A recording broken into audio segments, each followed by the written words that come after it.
Bahkan pernah beberapa kali saya tanda kutip mengajari dia melawan Ibu Mega. Padahal beberapa hari sebelum tanggal pencoblosan, di media sosial muncul gerakan antitesis Jokowi. Beberapa netizen mendengungkan untuk memilih calon kepala daerah yang tidak didukung Jokowi. Iyalah ya, karena narasi yang berkembang, Jawa Tengah itu Andika kalah karena rakyatnya miskin. Makanya gampang sekali diperdaya oleh Jokowi. Sampai saat ini, satu orang yang disebut oleh PDIP, semua kader, bahkan Ibu Ketum menganggap orang ini adalah pesakitan pendosa besar yang namanya adalah Joko Widodo. Sampai-sampai Effendi Simbolon kena getah. Hanya karena bertemu dengan Joko Widodo, dia harus menerima konsekuensi dipecat dari partai. Tapi kemudian siapa sih yang sebenarnya membuat Joko Widodo sebegini rebel, sebegini membangkang dari partai? Ternyata tidak lain dan tidak bukan membangkangnya Joko Widodo adalah petunjuk dari orang yang satu ini. Jadi saya harus kembali lagi ke satu flashback daripada bagaimana yang saya ikuti, saya dampingi, saya bersama terhadap Mas Jokowi ini. Dia bahkan terkesan sama saya terlalu menempatkan dirinya sebagai abdi dalam.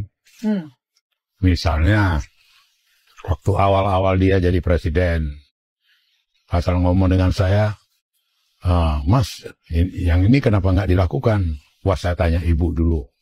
Mas, kenapa begini? Saya tanya ibu dulu. Bahkan pernah beberapa kali saya tanda kutip mengajari dia melawan Ibu Mega. Untuk tidak semua diikuti, gitu loh. Sampai ke situ saya. Jadi ambil satu contoh, Luhut Panjaitan, dia minta tolong ke saya, menanyakan, mempermasalahkan dengan Presiden Jokowi, kenapa dia tidak masuk kabinet 2014. Ya loh. Jokowi mengatakan, Ibu Mega nggak setuju. Gitu. Oh, saya bilang, saya ajari dia, saya lawan, supaya dilawan, berargu. Saya bilang, Mas Jokowi, Megawati itu pernah jadi presiden. Dia tahu hak prerogatif. Dan dia juga sangat menghormati hak prerogatifnya Mas. Jadi omongan dia menolak itu omongan basa-basi itu. Sekaligus ngecoba aja. Oh begitu? Iya, bilang. Ternyata orang yang mengajari atau membimbing secara tidak langsung Joko Widodo untuk rebel, tidak manut sama Ibu Ketum, Ibu Megawati Soekarno Putri adalah senior dan elit dari PDIP sendiri, yaitu Pandana Baban.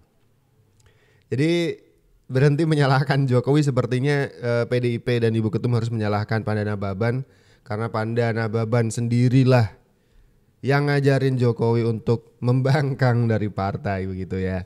Hingga sampai sekarang Jokowi disebut sebagai pendosa politik bagi PDIP. Kemudian di pilkada kali ini juga muncul ajakan-ajakan untuk tidak memilih pasangan calon kepala daerah yang di-endorse atau didukung oleh Jokowi. Sayangnya kampanye PDIP yang satu ini gagal. Ada banyak orang dari kalangan masyarakat di bawah sangat cinta dengan Jokowi dan memilih untuk tetap setia dan mengikuti apa yang ditunjukkan atau di-endorse oleh Jokowi. Jagoan PDIP di Pilkada 2024 keok di kandangnya sendiri. Dikalahkan oleh calon-calon kepala daerah yang diusung Kim Plus dan Jokowi menurut hasil hitung cepat beberapa lembaga survei. Demokrasi kini terancam mati akibat kekuatan yang menghalalkan segala cara. Kekuatan ini mampu menggunakan sumber daya dan alat-alat negara. Apa yang menyebabkan jagoan PDIP kalah di daerah-daerah kekuasaannya, setidaknya di Sumatera Utara dan Jawa Tengah? PDIP meskipun punya suara yang besar dan signifikan gitu untuk kedua daerah itu, atau bisa disebut kandang banteng, tapi kan koalisi lawan, koalisi partai politik pendukungnya itu besar gitu. Kimples ini secara tidak langsung maupun langsung didukung oleh koalisi pemerintah yang lagi berkuasa sekarang. Jadi tentunya itu pasti punya efek terhadap kemenangan di pilkada. Juga yang paling signifikan juga menurut saya masih ada pengaruh Jokowi nih dan Prabowo yang ibaratnya aktor tunggal pendukung kandidat Kimples di Sumatera Utara dan Jawa Tengah. Padahal beberapa hari sebelum tanggal pencoblosan, di media sosial muncul gerakan antitesis Jokowi. Beberapa netizen mendengungkan untuk memilih calon kepala daerah yang tidak didukung Jokowi. Wacana-wacana itu kan sebenarnya suara publik, tapi satu kelemahannya adalah ketika itu hanya berkembang di lingkup-lingkup tertentu gitu. Misalnya ya hanya di sosial media aja, atau kemudian hanya di kalangan kelompok pemilih tertentu aja. Tapi di Bali, di kandang banteng lainnya, PDIP mengeklaim kemenangan calon mereka, Iwayan Koster, I Nyoman Giriprasta. Dan lawannya, pasangan Made Mulyawan Arya, Putu Agus Suratnyana pun sudah mengaku kalah. Kira-kira apa ya alasan PDIP masih bisa mempertahankan suaranya di Bali? Di daerah-daerah yang luput dari suatu operasi khusus dari lingkar kekuasaan itu terbukti kita bisa menang cukup tebal. Termasuk di Bali, itu yang dalam konteks intensitas kekuasaan itu juga lebih minim dibandingkan Jawa Tengah atau Sumatera Utara. Di dua tempat itu sangat dekat dengan figur Pak Jokowi. Di Jawa Tengah, pasangan calon Andika Perkasa Hendrar Prihadi kalah dari pasangan Ahmad Lutfi Taj Yassin yang perolehan suara sementaranya melebihi 50% menurut beberapa lembaga survei. Dari dua pemilu terakhir, Jawa Tengah memang menjadi kantong suara terbesar bagi PDIP atau menyumbang lebih dari 20% suara nasional. Namun dalam pemilihan presiden dan anggota legislatif tahun ini, perolehan suara PDIP di Jateng jauh berkurang. Di Sumatera Utara, paslon Bobi Nasution Surya unggul telak dari Edi Rahmayadi Hasan Basri Sagala berdasarkan hasil hitung cepat lembaga survei Indikator Politik. Bagi PDIP, Sumut adalah kandangnya. Di Pileg 2024, suara PDIP masih cukup baik dengan perolehan 21 kursi dan menguasai 8 dari 12 daerah pemilihan. Namun pada Pilpres 2024, PDIP keok di semua wilayah di Sumut. Padahal di dua Pilpres sebelumnya, PDIP bak raja. Sebenarnya ada satu wilayah lagi yang menggambarkan pertempuran antara PDIP versus Kimples dan Jokowi. Meski bukan kandang banteng, yaitu di Jakarta. Paslon yang diusung PDIP, Pramono Anung Rano Karno, unggul sementara dengan suara sekitar 49-50% dari Ridwan Kamil Suswono dan Dharma Pongrekun Kunwardana. Tapi ingat, ini baru hasil sementara. Kita tunggu hasil penghitungan suara resmi dari KPU tanggal 16 Desember nanti. Oke, jadi benar-benar PDIP terusir dari kandangnya sendiri.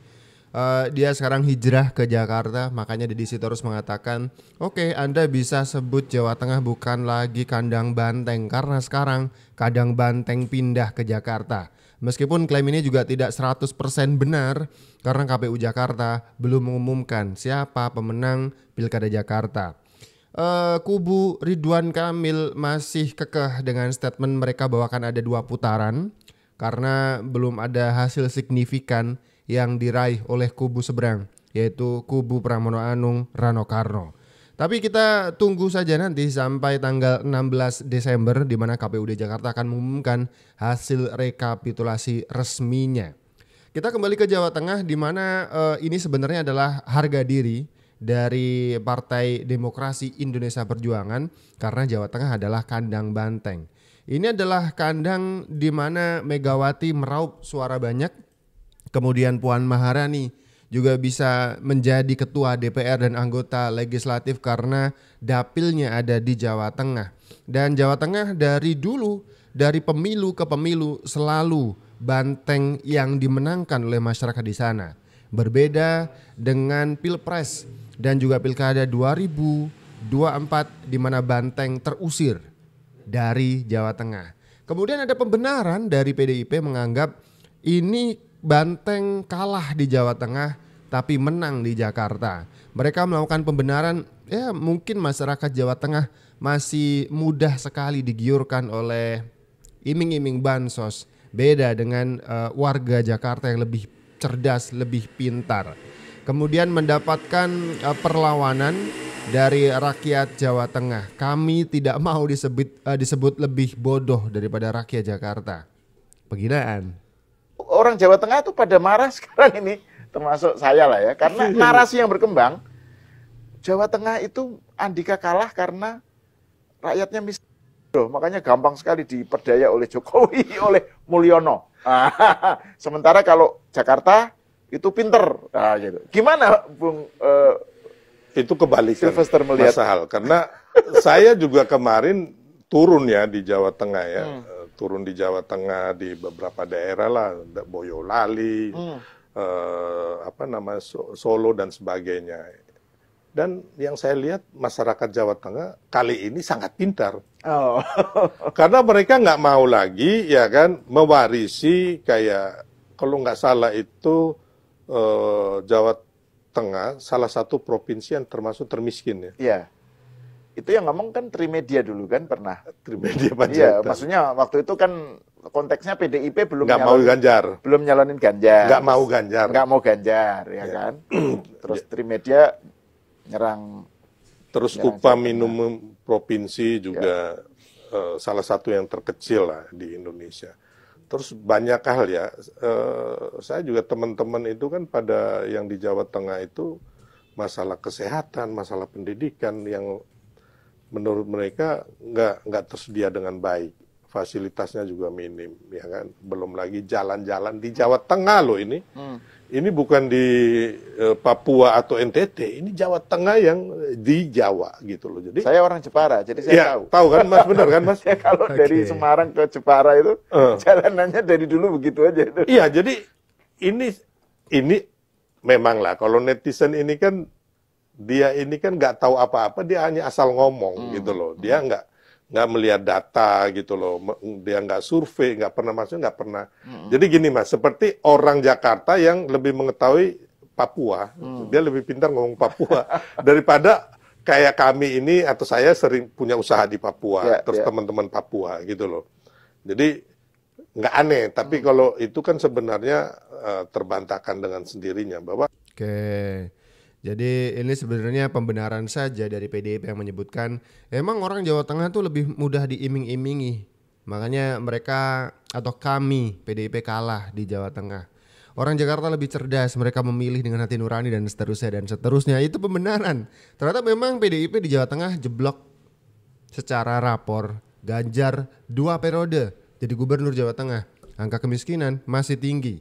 Bahkan ketika diwawancara ada satu diskusi di televisi nasional begitu, ditanya ini Ganjar, apa yang menjadi penyesalan dari 2 periode Anda memimpin Jawa Tengah? Ganjar sendiri mengatakan soal angka kemiskinan saya masih belum berhasil. Tuh kan, rapor PDIP di Jawa Tengah memang bikin rakyat Jawa Tengah sudah mulai berpikir ulang. Apa iya Jawa Tengah akan diserahkan untuk kesekian kalinya ke tangan banteng?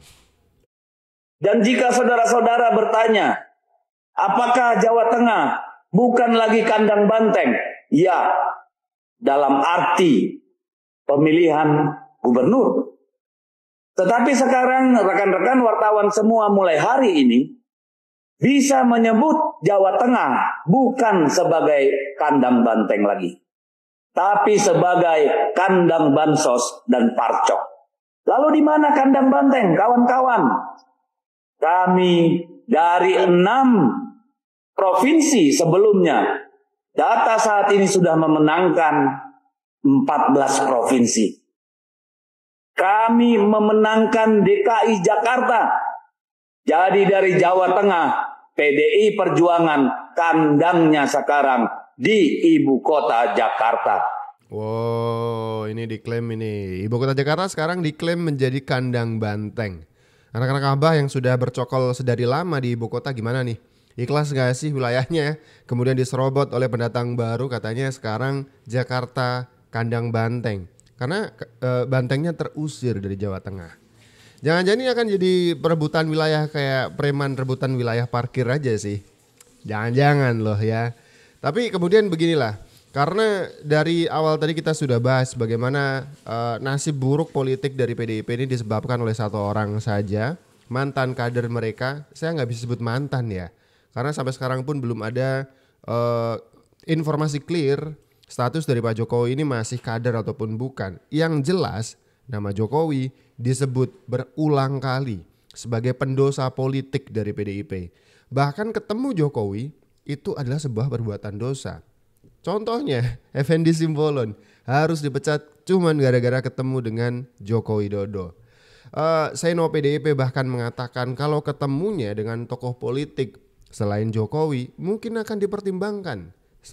Seperti halnya ketika Effendi Simbolon bertemu dengan Prabowo sebelum Pilpres. Itu sebenarnya secara bobot pengkhianatan itu tinggi atau berat. Kenapa? Karena PDIP punya calon lain yang namanya Ganjar. Kenapa Effendi Simbolon justru bertemu dengan Prabowo? Itu kan lawan begitu ya. Tapi pun begitu, pertemuan itu masih dimaafkan oleh Hasto dan Ibu Ketum. Tapi kali ini tidak. Hanya ketemu dengan yang namanya Joko Widodo, Effendi Simbolon harus menelan pil pahit, diusir dari partainya.